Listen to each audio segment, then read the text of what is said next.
What's going on, my broskies? My name is Toadski, back again, here to bring you guys yet another One Piece Treasure Cruise video. And in today's video, we're going to be talking about the upcoming event Treasure Map. Now, look, we know that this is anniversary and a lot of people are probably going to jump in the game for the first time, or potentially you are a returning player, so we need to discuss exactly what's going on here. So what you're seeing right in front of you is a website that is a fan-created website that allows you to build your teams for the Treasure Map on a website, so you don't have to like worry about building them in-game, because in-game, you know, it can be a little bit tricky. And the fact is once you have your team built here, you can just export your image, you can have everything in one set place, and then you can go in game and copy the image that you've created. Just trust me when I say building teams on this website is far superior to building them in game. And you can see that you have all the characters separated via how much they are boosted by in this treasure map. And of course, you want to be building teams predominantly with the most points possible, as well as dealing with the gimmicks, which is the hard part. Now, remember in treasure map, there's three different leagues, right? You have the bronze league, silver, and gold.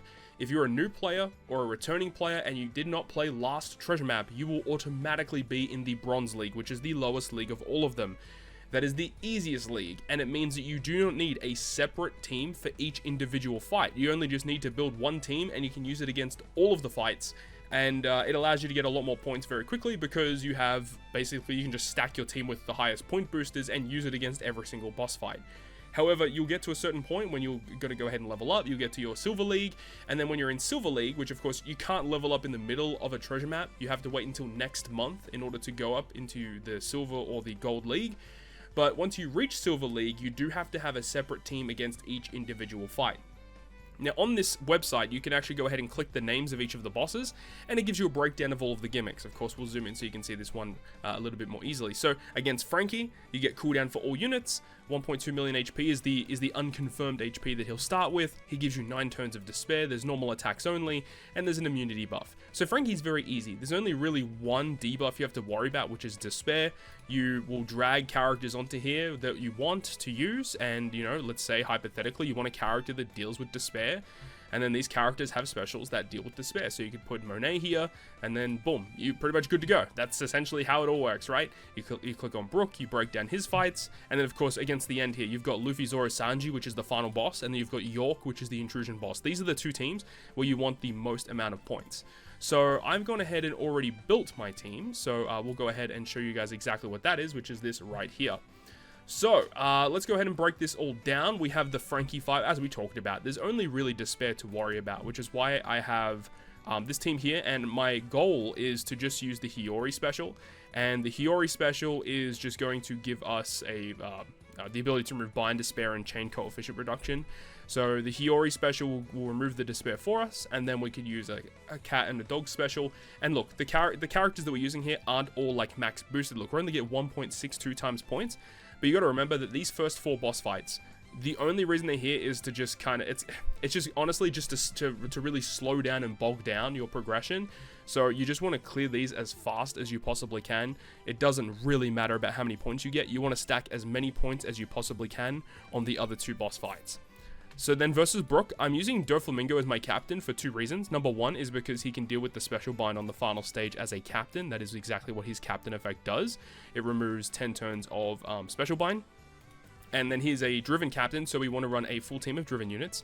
One thing I forgot to put is we need like a Luffy support on the Zoro, because that will enable his special ability to activate. This is not showing his level limit Broke special, but it does allow you to get rid of damage threshold, I think it is. Yeah, damage threshold. And then I think I was going to put like the Bellamy support, I think. So if we go and filter by this, the Bellamy support, when we use the special ability of Doflamingo, that's going to go ahead and remove the damage threshold. So that is going to be ideally what we do. We reach the final boss fight, and then we can go ahead and use the Doflamingo special, the Zoro special, and then that's pretty much it. Dofi also gives a full water matching slots, attack and all boost.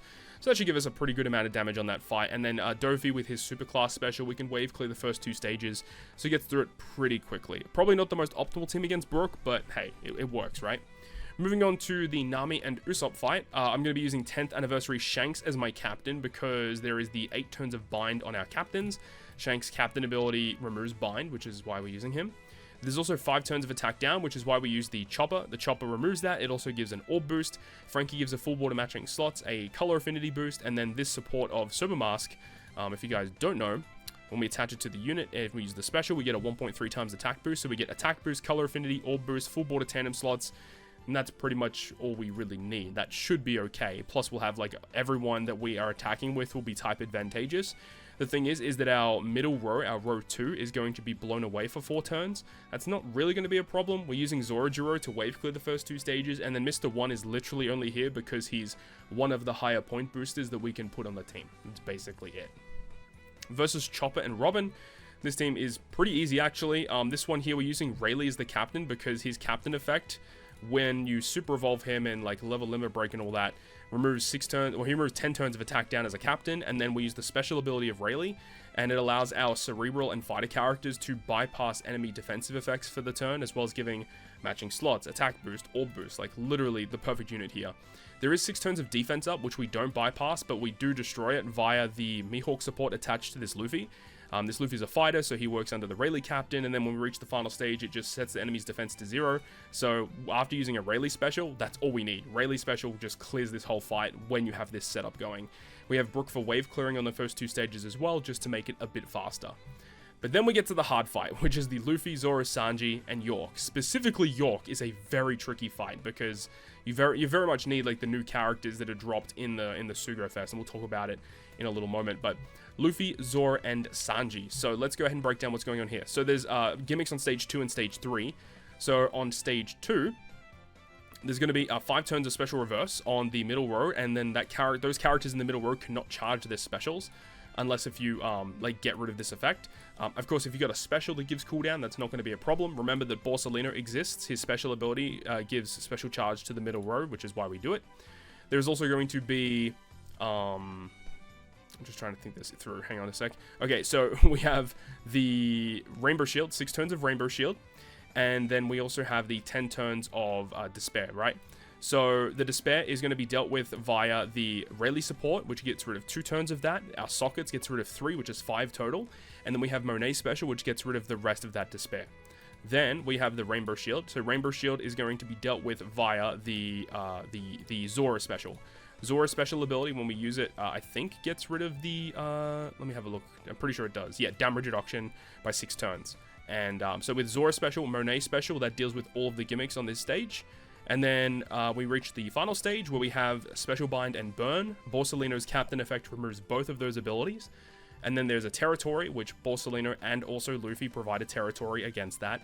6 turns of Paralysis, which is why we're using the Luffy, Zoro, and Sanji special on that stage as well.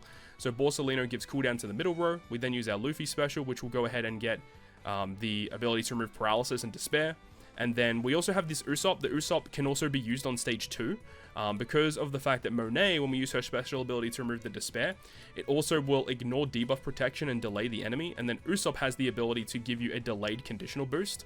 So this just gives us more damage on stage 2. And then York, there isn't really a reason for York to be here. She's just the highest point boosted character that I can put on the team. So that's the reason why she's there. And then with our characters and the way that it's set up, remember, we want to try and make sure that Borsalino gets this effect. We need 3 or more Egghead, Logia, or Navy characters to get the utility captain effect.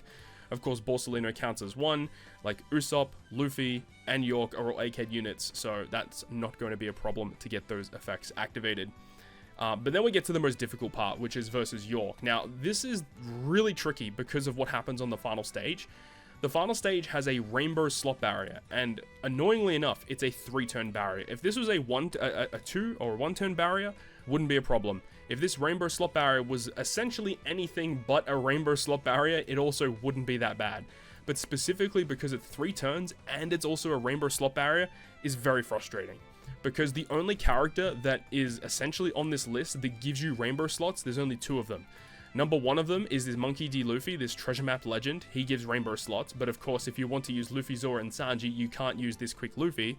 And then the other one is this rare recruit Brook, which debuted on the 6+ Super Evolution Zoro banner, which not a lot of people would have pulled on because either number 1, they wanted to pull on the Super Sugo for the new characters, but also people want to also conserve their gems for part 2 or part 3.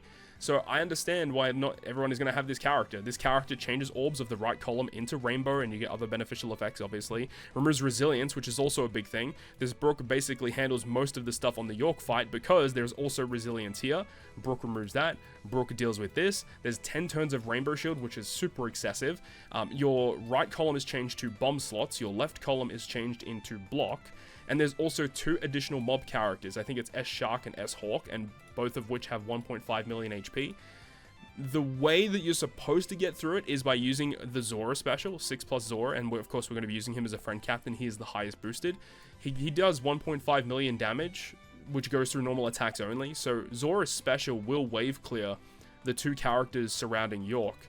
However, we also need to use Zora on stage 2, because Zora's special ability and the way that it works, it says that if your HP is 71% or more when you launch the special, it reduces your health by 70%, but then gives him 6 turns of cooldown. The reason why the health cut is significant is because of this stun. The only way to get rid of stun on rows 2 and 3 is to use a special or an effect that gives you a health cut. So Zora does that, so we need to use Zora on that stage. When we use Zora on stage 2, it also will remove the 6 turns of damage threshold, so at least that's a net positive because we do get something else out of it. Another thing to note is that there's also a 3.75 times chain attack down.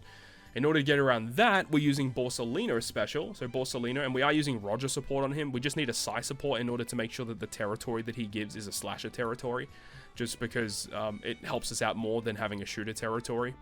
There is 6 turns of increased defense here as well. Now, of course, I didn't actually end up getting the 3-sword style Nami, so we have to run something a bit different. Ideally, we're going to use Zora special for the threshold removal and the health cut. We then use Borsalino, which will give us, well, we would probably use the special ability of Vivi and Rebecca first, because that's going to get rid of the increased defense. And then use Borsalino, which gives cooldown to Vivi, but also Borsalino giving us a territory effect, which counters the enemy territory, and deals with this chain effect. And then with that, it should be enough to kill that stage. And then when we reach the final stage, we have the Luffy, of course. Luffy giving us his amazing benefits with his attack and all boost and all those crazy damage dealing effects. But you can see that there's a lot of other gimmicks. Now we have the resilience, and this is why the Nami and Karina is very powerful, because their special ability will remove 2 turns of barriers, which is cool, but unfortunately we don't have like a 3rd barrier removal effect that could fit on the team. I don't own one, so it doesn't really work too well. There are some characters that you can run, like for example, if you have, where is it? This Franky, if you use the special while your unit is supported as the captain, you remove 1 turn of barrier. So if you use Nami special plus that support on Luffy, Zoro, Sanji, that would actually work, but I don't own that unit either.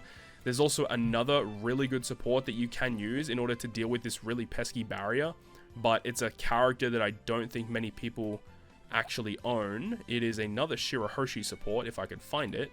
It should be here somewhere. Okay, well, it's not. It's literally not here. Okay, we could look it up on the database. So there's this Shirahoshi support. It's actually amazing how good this one is. I don't even remember when this... I think it might have debuted in January of this year.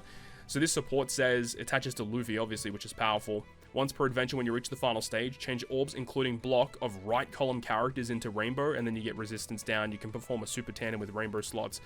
This gives you essentially 3 rainbow slots, which allows you to just destroy that barrier just with that one support. But because of that, we have to run some really weird stuff. So we're using Treble and Dofi. The main reason for that is because of this specific support attached to a Strength Cerebral unit, which is Christmas Uta. It says that if we use a special, it only attaches to Strength Cerebral units, so it's very specific. And then that character has to use a Chain Addition, Chain Multiplicative, or a Chain Lock special, and it gives them a rainbow slot. So with this setup, we're going to have a rainbow slot on Luffy, a rainbow slot on Dofi, which gives us 2 rainbow slots in order to pierce this barrier. And then, because we do have block slots on our left column, and there is a bomb slot still here on Vivi Rebecca, we're going to start as Karina and then super switch into Nami, which will change everyone's remaining slots into G, as well as enhance the multiplier of them. And then the special ability of Nami, as we mentioned, gets rid of resilience. It also gets rid of some of the rainbow shield, gets rid of the barrier and stuff, but the resilience is the main thing. We need to remove those 6 turns of resilience. So essentially what's left after we've activated everything is that we're going to be able to break the barrier. We're going to be able to get through the resilience. The only issue is that there's still rainbow shield left. We're still going to have our matching slots, which is fine. One thing I did notice though, if we actually go in game, I'm going to show you guys right now. We can flip over to the game.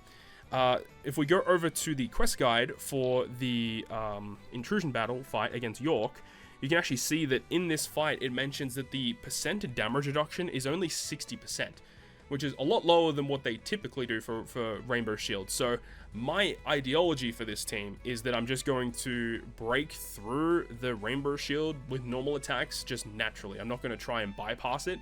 There is another idea that I did have, potentially instead of going down the route of having these rainbow slots, is potentially just tanking one turn of effects and then going ahead and using a character that allows you to bypass it, like a character like this, for example, which would be Carrot and Wanda. The fact that this character has the ability when you launch their special, it makes their own normal attacks bypass defensive effects, and the fact that it's a slasher unit, so it works with the rest of the team, it gives like huge amounts of damage. And then we can essentially just use this as our huge damage dealer. It will bypass essentially everything on the enemy side of the field, and then we can just kill York that way.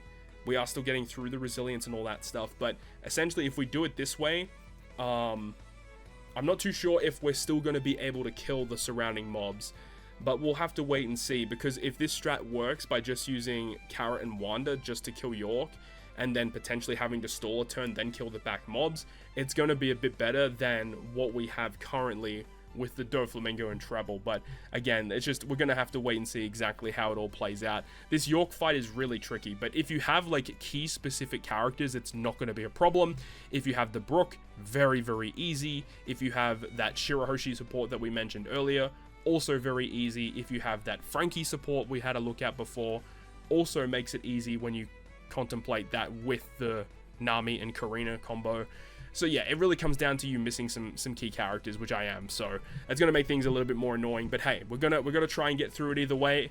This treasure map, by the way, does actually go up into 20 million points. I think there's a ton of additional rainbow gems. I think there's a golden tablet available in some of the point rewards as well. So definitely worth the grind.